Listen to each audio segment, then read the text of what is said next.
En Mundo Salud, esta sección de Segunda Opinión tiene hoy dos invitados de lujo, tal vez dos de los comunicadores más relevantes de la salud en México y por supuesto me refiero a mi querida Maribel Ramírez Coronel y al doctor Javier Tello. Bienvenido Javier nuevamente. Muchas gracias, qué gusto. Muchas gracias, Juana, como siempre. Pues estábamos en una conversación con el doctor Tello en nuestro primer programa sobre la vacunación de los médicos y esta diferenciación, triste diferenciación de los médicos del sector público, privado, primera línea, segunda línea. Y me gustaría, Javier, antes de entrar en la conversación de esta sección, que cerráramos esas ideas que nos planteabas en el programa anterior. Sí, mira, si mal no recuerdo, estábamos en que no había estado planeado desde un inicio estar vacunando a los médicos que no estuvieran en una nómina gubernamental, porque esto los hacía no tener control. Entonces, súbitamente empiezan estos médicos y enfermeros y gente que trabaja en el sector privado a levantar la voz, ¿no? O sea, prácticamente, oye, ¿cuándo nos toca a nosotros?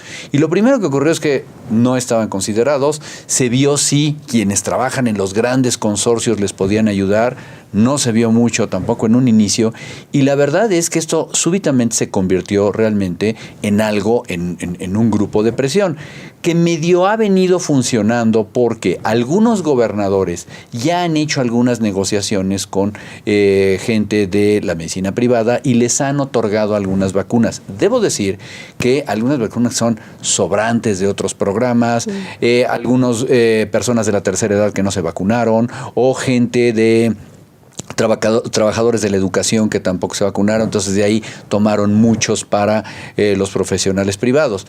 Creo, Juana, para terminar, que es una cuestión muy delicada. Hay que entender que el médico de primera línea es el médico que se encuentra viendo a estos pacientes por primera vez, el que trabaja en el consultorio de la farmacia, el médico de barrio que ve 10 o 15 pacientes en sus domicilios y que los vimos el año pasado jugándosela.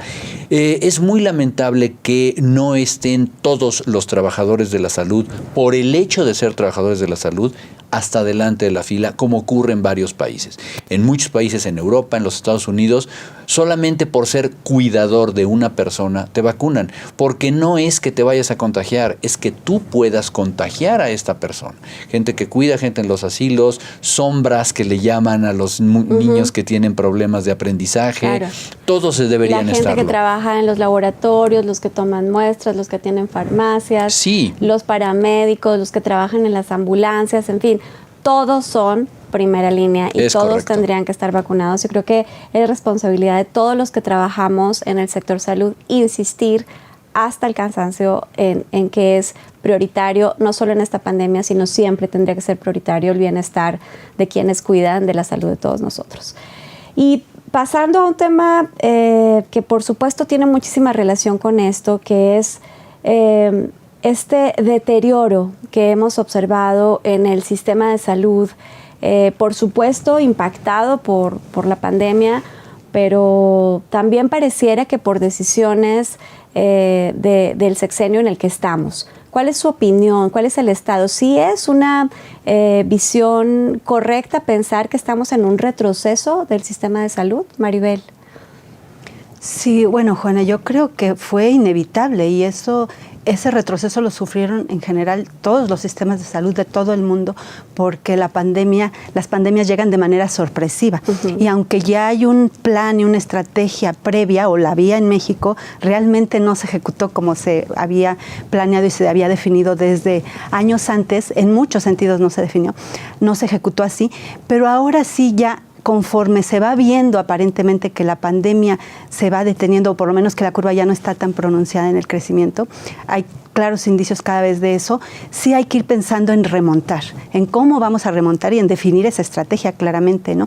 Y creo que esa estrategia debe tener muchos pilares, en principio de la propia infraestructura, porque hubo una reconversión de los hospitales, entonces hay que hacer la desreconversión, que en algún momento ya se ha hablado, pero no está claro cómo se va a hacer, ¿no? Porque hay hospitales COVID específicamente dedicados, cuánto tiempo, en qué proceso, todos los pasos que se tienen que seguir para echar atrás medidas y empezar con la atención normal y para empezar a cubrir a todos esos pacientes que se quedaron rezagados. Tú aquí lo has comentado en tu programa, son millones, miles y no sabemos cuántas personas que no han dado seguimiento a sus tratamientos, a sus terapias, a sus diagnósticos, a todos los estudios de sus enfermedades, de las otras pandemias que tenemos de hipertensión arterial, de diabetes, de todos los problemas de salud que como país, como población tenemos. Y sabes que de la infraestructura, de la parte laboral, hay muchos profesionales de la salud que no han ido a los hospitales porque ellos mismos son población vulnerable. Y de la parte, yo creo que hay un elemento muy importante que se tiene que tomar en cuenta, de que la gente se sienta segura de regresar a las instalaciones de salud, porque hay un temor de contagio. Y ese temor se va a quedar, porque ya no solo es de COVID, de que te contagies de cualquier cosa, ¿no? El riesgo a infectarte o a enfermarte dentro de un hospital o dentro de un espacio de salud se va a quedar y hay que hacer toda una campaña. Muchas estrategias y medidas se tienen que tomar en ese sentido y se tienen que poner sobre la mesa. Y no solo de manera unilateral desde el sector y de la autoridad. Yo creo que ahora sí tendría que ser multidisciplinaria y considerar las opiniones de todos los que participan en el sector desde dentro y desde afuera. Recojo dos ideas de lo que estás platicando, Maribel. El primero, en efecto, el rezago de atención de pacientes con otras enfermedades, con otras necesidades, que ya traíamos un rezago, hay que decirlo, antes de la pandemia, y que uno, porque en algunos casos los pacientes tienen miedo de regresar a los hospitales, pero en otro, el más frecuente, porque se pospusieron cirugías, se pospusieron tratamientos, porque no hay medicinas para atender muchos de estos padecimientos en los hospitales. Y entonces vamos a ver una creciente ola de pacientes con estas enfermedades mucho más complicadas que además le van a costar mucho más al sistema, ¿no? O sea, ahí hay una situación bien compleja de atender. Pero del otro lado están todas las medidas que deberían quedarse para siempre, como esta necesidad de proteger, de cuidar, de mejorar las condiciones en las que trabajan los profesionales de la salud en el país. Pues bueno, sigamos platicando de esto, vamos a un corte y regresamos. Estamos platicando en Segunda Opinión con Maribel Ramírez Coronel y Javier Tello sobre los impactos que la pandemia y otras decisiones ha tenido sobre el sistema de salud. Y hablábamos de las consecuencias para los pacientes que han pospuesto por razones diversas la atención de sus padecimientos, pero también señalabas, Maribel, la necesidad de entender que las soluciones no vendrán de un solo lugar, que necesitamos de la colaboración tanto de la iniciativa pública como de la iniciativa privada y aprovechar toda esta infraestructura instalada para resolver las necesidades apremiantes del sistema de salud. ¿Tú cómo lo ves, Javier? Mira, yo creo que la pandemia, lo he venido diciendo, nos pegó en lo que le llamo yo la tormenta perfecta. Teníamos un sistema de salud que si no era el mejor, por lo menos sabías qué esperar, sabías cómo moverte, sabías qué es lo que seguía. No teníamos un desabasto de esta magnitud como el que tenemos ahora de medicamentos. Sin embargo, era un sistema que los últimos, la última mitad de la administración anterior le tuvo unos recortes brutales de salud. ¿Qué esperábamos? Bueno, quienes esperaban algo de un gobierno de izquierda era que de entrada se fondeara de una manera brutal la salud. Por el contrario, llevamos 3 asignaciones presupuestarias recortadas, porque esta última viene disfrazada. Tomaron 33,000 millones del Fondo de Gastos Catastróficos y los pasaron de la bolsa derecha a la bolsa izquierda. En realidad ha disminuido el presupuesto para la salud. Encima de eso, empezaron a quitarle fondos a los institutos nacionales de salud y desaparecieron el Seguro Popular sencillamente porque no iba con su ideología. En esto estábamos con, ustedes lo recordarán, las mujeres protestando en FUCAM, etcétera, cuando cae la pandemia. En el sistema de salud que estaba en ese momento siendo desmantelado por la administración actual. Entonces, cuando tú tienes ese escenario, pues es el peor en el que podemos estar. Y aunque hubiera algunos movimientos rápidos, pues lo único que sucede es que decían en mi pueblo, desvistiendo un santo para vestir a otro. Porque sí, se hizo una reconversión hospitalaria y la anuncian como muy pronto y muy rápida, pero como estaba diciendo Maribel, esto significa entonces que mi tía que se fracturó la cadera no puede cambiarse la cadera porque el hospital está bloqueado. o gente que necesita tratamientos para cáncer, tú lo sabes muy bien, no pueden llevarlo a cabo. La versión oficial es que los trasplantes podían hacerse siempre y cuando los hospitales tuvieran las condiciones. Bueno, no tenían las condiciones, claro. Luego entonces no había trasplantes, hay que decirlo. Y hablando del futuro, creo precisamente que la falta de visión nos va a llevar a una crisis aún mayor en los servicios de salud. Me explico. Hay que entender que en este momento el presupuesto que hay para la salud 2020 no contempló COVID. No sé quién lo pensó así, perdón, 2021, no contempló COVID, no aparece la palabra COVID. Alguien cuando lo hicieron el año pasado creyeron que la pandemia se iba a terminar con el inicio de este año y no entienden que va a seguir durante varios años más. Entonces no hay dinero actualmente, el día de hoy, mientras estamos hablando, para tratar COVID. No sé de dónde lo están sacando, ni de dónde le están apareciendo. No sabemos, porque ahora es información reservada, de dónde salió el dinero para comprar las vacunas, cuánto costaron las vacunas, ni a quién se la pagamos, y no lo vamos a saber si es que no lo liberan dentro de 5 años. Bueno, el mensaje es que para el presupuesto del 2022 hay que considerar la patología normal de México más COVID. Pero además ahora, que esto no se tenía contemplado, y cuestan los pacientes COVID a la salud del país. Pero además, ahora hay que tomar en cuenta todas las complicaciones de la patología que era normal y que ahora se tienen porque la tía no se cambió la cadera, o no me pude hacer mis stents cardíacos, o perdí la continuidad en mi quimioterapia. Eso va a costar, ¿y qué crees? La última, las complicaciones COVID. Todas estas complicaciones de las que hoy se sabe muy poco en pacientes que tal vez ni siquiera se enteraron que tenían COVID y que van a llegar de repente a los institutos nacionales de salud diciendo, oye, tengo problemas respiratorios. ¿Por qué? ¿De dónde viene? ¿No es que tuviste COVID? No lo sé. ¿Por qué? Porque nunca me hicieron una prueba, porque en este país la regla era no hacer pruebas a menos de que llegaras a un hospital y quisieran hacértela, ¿no?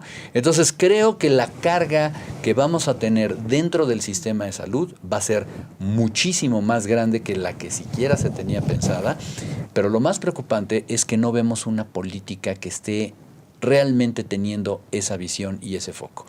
La salud sigue siendo una más de las molestias que tiene esta administración y realmente no podemos sacarla adelante así. Y hablando de eso, Maribel, y pensando hacia el futuro, ¿qué más tendríamos que tener en cuenta? ¿O qué tendrían que tomar en cuenta quienes están tomando las decisiones? Sí, fíjate que ahorita igual escuchando a Javier, creo que tendríamos una enorme oportunidad de retomar para que el sector salud, fuera el momento para que el sector salud tomara decisiones colegiadas, o sea, si a lo largo de la pandemia no lo ha hecho, porque estaba otra vez la línea y el camino para que se fuera el Consejo de Salubridad General el que determinara cada uno de los pasos que se tenían que seguir en esta emergencia que fue declarada como tal desde el principio, pero no se ha hecho. Entonces todavía quizá habría tiempo de que en este remontar retomara las riendas el Consejo de Salubridad General, porque ahí participan todos los expertos, los titulares de cada una de las instituciones de salud, el IMSS, el ISSSTE, Pemex, todas, sino incluso de los titulares de las dependencias del gabinete que tienen que ver directa o indirectamente con el sector salud. Tendrían que participar todos y ir tomando las decisiones en conjunto, de manera colegiada, y definir el camino. De verdad sería una gran oportunidad. Ojalá lo hicieran, ¿no? Pero pues como que se ve un poco Maribel, difícil. y en materia de abasto, que has estado muy pendiente de este proceso internacional y de la UNOPS, etcétera, ¿qué tendría que tener en cuenta el gobierno, además de aprender de las cosas que ya están pasando y que nos tienen en este desabasto del que platicaba el doctor Tello? Pues ya lo debieron haber tomado en cuenta desde finales de año para la compra que ya lleva varios meses que se está planeando y que no termina de concretarse, porque esa necesidad de insumos que tenemos para el post-COVID ya está para estos meses, ¿no? En este segundo semestre, y para la gente que está teniendo complicaciones, como bien comentas, Javier, el síndrome post-COVID ya está tipificándose claramente, ¿no? ¿Cómo se dice? Las consecuencias que van a tener los pacientes, las secuelas que de todo porque hay muchas personas, bueno, se tiene contabilizado como 2 millones más o menos de los que han tenido COVID y que pues no murieron, algunos graves, leves, moderados en los diferentes niveles, y de qué nivel va a ser sus secuelas está por verse, pero todo eso se tendría que considerar hacia adelante sobre el tipo de rehabilitaciones que van a tener, el tipo de insumos que van a requerir para apoyarlos y que va a ser un costo para el sistema de salud en términos de insumos, de instalaciones, de personal médico capacitado, de la formación y de la actualización que tienen que estar teniendo los médicos, las enfermeras, todos, ¿no? En todos esos sentidos debería de ir. Pero en principio en el abasto no está considerado claramente, ¿eh? Las compras de las claves que están incluidas en la megacompra de la UNOPS que va a empezar a ejercer o aplicarse o ejecutarse en el segundo semestre, aunque aún estamos por verlo porque no vemos claro, lleva 3 meses por definir después de que se presentaron las ofertas se presentaron en febrero, ya estamos en mayo, 3 meses después y no hemos sabido, o sea, es de verdad desesperante, digo yo que lo sigo de cerca, es exasperante de qué es lo que están haciendo. Yo creo que al menos lo que corresponde desde nuestras trincheras es seguir poniendo el tema en la mesa, seguir haciendo los análisis tan estructurados y completos que ustedes hacen y que yo creo que todos les agradecemos. Y desde este espacio de Mundo Salud, por supuesto que están permanentemente invitados Javier y Maribel para que sigamos platicando de otros temas que son importantes para el sector. Muchas gracias por estar en Mundo Salud. Muchas gracias siempre, a ti, qué gusto. Gracias. Y a ustedes, muchas gracias por acompañarme en otro espacio de Mundo Salud. Nos vemos el próximo miércoles.